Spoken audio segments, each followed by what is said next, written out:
এখনো আসছে না। এই আমাকে আমি কিছু করবি, আমাকে ছেড়ে দিন প্লিজ, আমাকে ছেড়ে দিন প্লিজ। আরে ভয় পাস না, আমি তোর ফ্রেন্ডলি নেবারহুড বয়ফ্রেন্ড।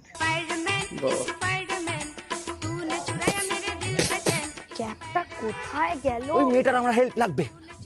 দাঁড়াও, দাঁড়াও। কি করতে গেছিলে ওখানে? একটা ছোট অসহায় মেয়ে হাত ধরে রাস্তা ক্রস করে দিলাম, এটাই তো আমার কাজ, আমি স্পাইডারম্যান। তাই বলে তুই অন্য মেয়ের হাত ধরে রাস্তা পার করে দিবি? আমার ছেলে। কাকু কাকু কি হচ্ছে? আমার মনে হচ্ছে আমার সাথে কিছু খারাপ। খারাপ তো হবেই। তোমার এক্স ওয়াই টেক্সট করে লিখেছে I want you back in my life. আরে সে তো ভালো। ভালো বেশি লিখে সরি, ভুল হয়ে গেছে, আমি আর করবো না। আমায় মারবি? এই এই এই স্পাইডারম্যানের বাচ্চা চল এখান থেকে। একটা দামড়া ছেলে একটা বাচ্চাদের স্পাইডারম্যানের মাস্ক পরে তখন থেকে হু হা করে যাচ্ছে। না সীমা কি পাগল নাকি? With great powers comes great responsibilities. Spider-Man, Spider-Man.